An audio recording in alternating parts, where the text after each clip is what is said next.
In 1551, before the astonished eyes of the people of Kazan, an entire fortress sprang up at the mouth of the Sviaga River in just a few weeks. Where there was nothing just recently, real walls, towers, and a garrison appear. This is not magic, it's careful engineering planning, and in fact a death sentence for the Khanate. But how did it happen that the most powerful Khanate in the Volga region, which once held the Moscow Tsar himself captive, ended up in complete isolation and on the verge of destruction? Today we will trace the path of this state from its triumphant founding to the fateful events of 1552. Welcome to the Amazing History Channel, and today we have a story about how two different visions of the future clashed on the ruins of the Golden Horde. We will find out why 100 years of diplomacy, intrigue, and dynastic marriages ended with the largest assault of the 16th century. And special thanks to the channel's sponsors. It is thanks to your support that we are able to make such large and detailed episodes. If you like this format, you know how you can help the project grow. And now let's get back to the topic of the episode.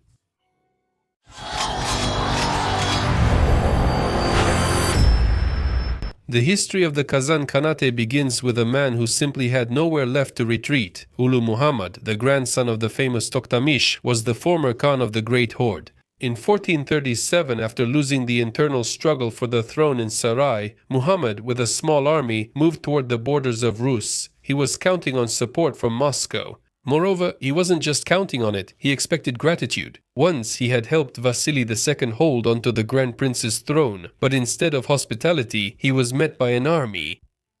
Despite the overwhelming numerical superiority of the Moscow troops, Ulu Muhammad utterly defeated them, demonstrating the very military genius that would later become the hallmark of Kazan tactics. This victory gave him the opportunity to realize his grand plan to restore a sovereign Muslim state in the Middle Volga region, on the lands of ancient Volga Bulgaria. In 1438, Muhammad took Kazan, expelling the local ruler. He needed a strong, well-situated capital. The old Bulgar lay in ruins after Tamerlane's campaigns, but Kazan was much better fortified by nature. The city was located on a high promontory, protected by swamps and rivers, which made it an ideal outpost for controlling the Volga trade route. It was here that Ulu Muhammad declared himself an independent Khan, founding a new dynasty. Relations with Moscow quickly shifted into a phase of harsh domination by Kazan. The Khan began to terrorize the lands of the principality, and nearly captured Moscow in 1439. The White Stone City held out, but in retaliation, Ulu Muhammad burned the Moscow suburbs and also Kolomna for good measure. A few years later, he returned again. In 1445, in the battle near Suzdal, the Kazan forces once again defeated the Moscow regiments and captured Grand Prince Vasily II himself. This was the moment of Ulu Muhammad's greatest triumph. It is unknown under what conditions the prince was later released, but 500 Tatars arrived in Moscow to collect tribute, and Kazan officials were appointed to collect taxes in the cities of the principality. It would seem that after such a triumph, Ulu Muhammad was at his peak, but it was at this very moment that everything suddenly came to an end. In that same year, 1445, Ulu Muhammad died under very unclear circumstances. According to one version, he died as a result of an internal conflict, while another suggests that he could have been eliminated by his own sons. Unfortunately, this was not uncommon in steppe politics. And after his death, the typical rivalry between heirs, characteristic of the horde world, begins. The eldest son, Mahmud, establishes himself in Kazan, while the other son, Kasim, is left without solid support. And this is where Moscow comes into play again. Vasily II understands perfectly well that the internal struggle in Kazan is an opportunity. By supporting one of the contenders, you can not only weaken the Khanate, but also integrate part of the Tatar elite into your own system. In 1452, Kasim receives an appanage in the Meshchera region, on the Oka River, from the Moscow prince. This is how the Kasimov Khanate appears, a proxy state completely dependent on Moscow. Now let's figure out how everything was organized in the Kazan Khanate. The power of the Khan there was never absolute. Behind the splendor of the court, there was a complex system of checks and balances. The so-called Supreme Council, known as the Divan, was not just an advisory body, but a real political machine, where representatives of the four most noble Tatar clans sat: Shirin, Barin, Argin, and Kipchak. The heads of these families held the title of Karachi. Their positions were lifelong, irreplaceable, and passed down by inheritance, which made the Kazan political system both stable and extremely inflexible during times of crisis. The Shirin clan was traditionally considered first among equals, and its leader often held the position of supreme vizier, comparable in influence to the head of government. It was these four families who decided who would wear the Khan's crown, and they were the ones who could depose the ruler if his policies no longer served the interests of the elite. The Khan's power was so limited by the divan that rulers often ended up as mere symbolic figures in the hands of rival aristocratic factions. In addition to the military aristocracy, the Muslim clergy, led by Sayyid, played a colossal role in governing the state. The Sayyids were considered direct descendants of the Prophet Muhammad and possessed unquestionable authority. The influence of the Sayyid was so great that the Khan was obliged to meet him on foot when he arrived on horseback. And in official state documents, the name of the spiritual leader was often listed before the name of the Khan himself. The clergy not only presided over Sharia courts, but also directly participated in diplomatic missions of the highest level. For a long time, the prevailing view in historical scholarship was that there were clear political parties in Kazan, the pro-Moscow and the Crimean parties. However, a detailed analysis of the chronicles makes us doubt this simplified scheme. Those who were called the pro-Moscow party were often the same people who supported Crimea. Their actions were not an ideological choice, but a pragmatic reaction to the powerful military and political pressure from Moscow. The Kazan elite tried to preserve the Muslim polity by maneuvering between powerful neighbors and even proclaiming the protégés of Ivan III or Vasily III. They never advocated for the abolition of the very institution of the Khanate. In the most exceptional cases, when it was necessary to make a fateful decision, such as swearing allegiance or changing the dynasty, a Kurultai was convened. Representatives of all privileged classes took part in it. Such a structure made Kazan a fully fledged feudal state with a developed bureaucratic apparatus. The system of population census and taxation was inherited from the Mongol Empire. It was this internal complexity that allowed the Khanate to resist external threats for decades. But it also became its Achilles heel when the internal strife among the four clans began to outweigh the interests of state defense. The economic power of Kazan was based on the solid foundation of a settled civilization that inherited the traditions of Volga Bulgaria. Contrary to the myths about the purely steppe nature of the Khanate, its foundation was arable farming. On the fertile lands along the Volga and Kama rivers, they grew rye, barley, and spelt. And the main folk holiday, Sabantui, or the Festival of the Plough, still reminds us that the people of Kazan were, above all, ploughmen. In the dense forests of the Arsk and Meadow regions, fur trading and beekeeping flourished. Kazan honey and valuable furs were exported, filling the treasury and ensuring the loyalty of the local elites. But the true heart of the economy was trade. Thanks to its unique geographical location, Kazan became the main transshipment hub between East and West. The city was a showcase for goods from Persia, Turkestan, and Rus. Every spring, a grand fair was held on a large island opposite the Kazan Kremlin, where goods from Central Asia were exchanged for European cloth and products. Kazan was famous for its craftsmen. Leatherworking, jewelry making, and metalworking reached a high level of aesthetics here. However, there was also a dark side to this prosperity. Kazan was the largest slave market, where captives from all over the world were brought, becoming human merchandise for the harems and workshops of the East. The foreign policy of the Khanate was a masterful and sometimes desperate maneuvering in the triangle of power between Moscow, the Crimean Khanate, and the Nogai horde. Control over the Volga route made the Khanate the object of claims from all its neighbors. The Moscow princes sought to turn Kazan into their vassal in order to secure their eastern borders and open the way to the Caspian Sea. The Crimean Jerays relied on the authority of the Ottoman Empire, saw Kazan as their outpost in the north and a tool to put pressure on Moscow. And the Nogai Murzas, who controlled the vast steppes in the east, constantly interfered in Kazan's affairs, supporting first one, then another faction in the Divan. The military machine of the Kazan Khanate was a unique blend of steppe traditions and settled defensive tactics. The core of this army was its numerous light cavalry, whose skill earned the respect even of experienced European observers. The diplomat and chronicler Sigismund von Herberstein described their actions on the battlefield as an astonishing dance, a special maneuver in which the riders did not stand in a tight formation, but raced around in a circle, continuously showering the enemy with arrows. In this rhythm of advances and sudden retreats, strict order was maintained. If the enemy gave in to temptation and rushed in pursuit, the Tatars used a classic technique. They would shoot backward while riding at full gallop, and then suddenly turn their horses around and attack the disorganized ranks of their pursuers. Training such a warrior was a lifelong endeavor. To raise a true mounted archer, it took 10 to 12 years of continuous training, starting from early childhood. A bow in the hands of a master was a kind of 16th century machine gun. An experienced rider could shoot up to 10-12 arrows per minute, while the first Russian arquebusiers barely managed to fire 2 or 3 shots in the same time. However, this advantage also concealed a major weakness, because the loss of a skilled archer was irreplaceable, while training Streltsy to handle firearms could be done in just a few weeks.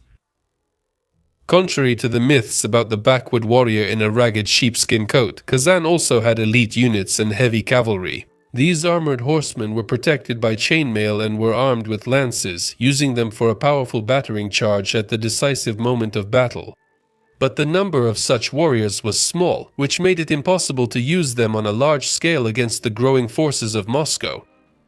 But in the 16th century, the nature of war began to change. Moscow was entering the phase of a full-fledged gunpowder revolution. Ivan the Terrible started a large-scale reform, creating a privileged Streltsy army modeled after the Ottoman example. The army began to rely on a powerful artillery train and siege artillery, which could literally break through oak walls. Kazan, on the other hand, was never able to establish mass production of heavy artillery. In this regard, it was highly dependent on external supplies. Sources often mention that the Khans of Kazan were forced to ask Crimea and Turkey not only for cannons and muskets, but also for specialists who knew how to handle this complex weaponry. As a result, this technological lag predetermined the decline of steppe tactics. The people of Kazan skillfully used the terrain, set up ambushes in narrow places, and expertly defended their walls. But against the increasing fire of the Moscow batteries, they had fewer and fewer arguments left. The battlefield gradually ceased to be an arena for the dance of horsemen, turning into a zone of artillery crews and dense infantry volleys, where the courage of a single warrior could no longer change the outcome of a great war. But what truly made the Kazan Khanate unique among all the fragments of the Golden Horde was river warfare. Unlike the Crimeans or the Nogais, whose element was the endless steppes, the people of Kazan were true river wolves. Centuries of trade along the Volga and Kama rivers formed strong navigation traditions, which inevitably turned into military advantages. The center of Kazan shipbuilding was the village of Bishbalta, located not far from the capital. Here they didn't just build ships, they boiled tar, twisted ropes, and forged equipment, creating a fleet that, at the beginning of the 16th century, could field up to 200 combat vessels. The Kazan fleet consisted of ships of various sizes. The core was made up of maneuverable deckless boats that resembled ushkuis. The smaller ones could carry up to 50 fighters, while the larger ones could take on board up to 150 warriors, and even a certain number of horses. The most impressive were the nasads, heavy rowing and sailing vessels with a carrying capacity of several tons, which were equipped with superstructures for archers and small caliber cannons. The tactics of river combat came down to masterful maneuvering. The vessels would come together for a massive barrage and then quickly separate to avoid boarding if the situation was not in their favor. The most striking example of this river war was the events of the 1469 campaign. Moscow decided to strike Kazan from the water. The plan was bold. 2 shipborne armies were supposed to approach the city simultaneously, one via the Volga from Nizhny Novgorod, the other from the north through the Vyatka and Kama rivers. If everything had coincided in time, Kazan would have been caught in a pincer, but the coordination failed. Ivan Runo's detachment broke ahead. He struck Kazan unexpectedly. He burned the posad, freed the prisoners, and found himself cut off. The people of Kazan began to block the river, set up ambushes in narrow places, and attack the Russian ships from the shore. The retreat turned into a fight for survival. Meanwhile, the northern army at the mouth of the Kama fell into a real river trap. At the decisive moment, the people of Kazan blocked the mouth of the Kama by sinking their own ships in the fairway. In the river's narrow bottleneck, under crossfire from the shore and attacks by maneuverable Kazan ships, the Russian detachments suffered catastrophic losses. Besieged from all sides, they lost almost half of their personnel, and only by a miracle did the remnants of the army manage to break through to Nizhny Novgorod. This victory clearly demonstrated that on the water, the Kazan elite was capable not only of defending themselves effectively, but also of dictating their terms to the most ambitious voivodes. The confrontation between Moscow and Kazan was not just a series of random raids or a religious conflict. By the middle of the 16th century, it had turned into a struggle for survival and control over the Great Volga route, a gateway to the east that was vital for the growing Moscow state. For decades, the balance kept shifting. If in the 15th century Kazan could afford to capture a Moscow prince, by the time of Ivan III the situation had changed and a temporary protectorate was established over the Khanate. However, this stability was illusory. From 1541 to 1545, the Kazan Khans carried out about 40 raids on Russian lands, striking at Nizhny Novgorod, Vyatka, and Vladimir. In Moscow, they realized that one-time punitive expeditions were ineffective and decided the Kazan question had to be resolved once and for all.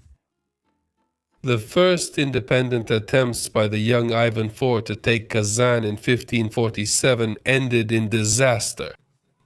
In one of the campaigns, the army simply sank under the ice of the Volga due to a sudden thaw, and in another, the early spring mud forced the troops to retreat from the city walls without ever launching a full assault. Ivan the Terrible realized that Kazan could not be taken by storm. It needed to be choked off logistically. For this, a foothold was needed right at the enemy's doorstep, a base that would allow the siege to be maintained regardless of the whims of the weather and the length of the supply routes. This is how the plan to create Sviazhsk was born, a project that became a logistical masterpiece of its time. In the winter of 1550, unprecedented construction began in the forests near Uglich. Thousands of carpenters were building the walls, towers, and dwellings of the future city. Each log was fitted, and then all the buildings were dismantled, the logs were numbered, and prepared for shipment. In the spring of 1551, as soon as the ice broke up, this dismantled city was floated downstream for a long distance. In May of the same year, Moscow detachments landed at the mouth of the Sviaga River, just 30 kilometers from Kazan. In an incredibly short time, in less than 4 weeks, a mighty fortress rose on the high hill. Sviazhsk instantly changed the rules of the game. Control over the mouth of the Sviaga allowed Ivan the Terrible to establish a complete blockade of all river routes leading to Kazan.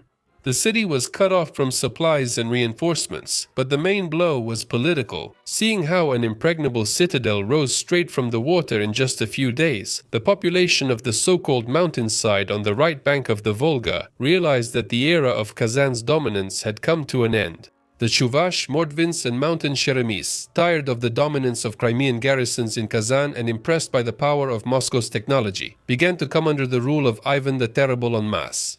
Through payoffs, persuasion, and the demonstration of an inevitable blockade, Moscow managed to ensure that Kazan lost its granary and defensive buffer. The logistical noose tightened. On August 19, 1552, a colossal army of 150,000 men and a powerful artillery train, including both field and heavy siege artillery, gathered beneath the walls of Kazan. By August 23, a complete blockade of the city was established, but this was only the beginning of an exhausting 49 days of the siege.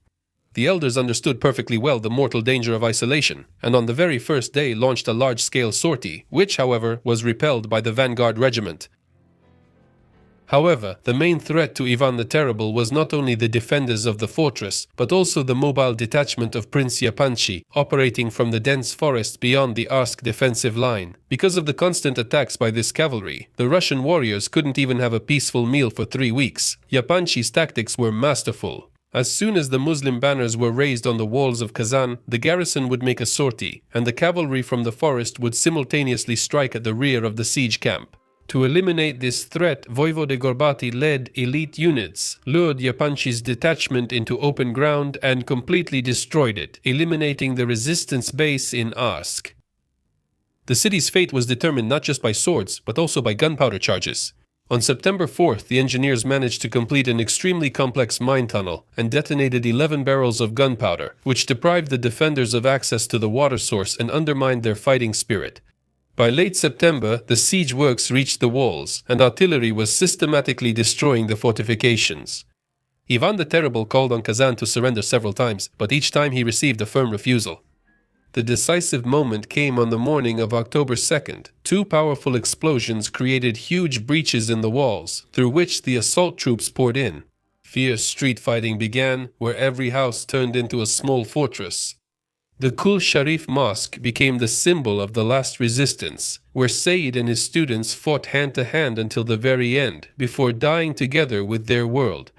By the end of the day, the city was taken, Yadigar Muhammad was captured. The fall of Kazan became the point of no return. It wasn't just another Khanate that disappeared, an entire era of post-Golden Horde dominance in the Volga region came to an end. Moscow was finally transformed from a national state into a multinational empire. But deep within this history, the question remains, could Kazan have become an equal partner to Moscow if the imperial ambitions of both sides had not clashed in this bloody finale?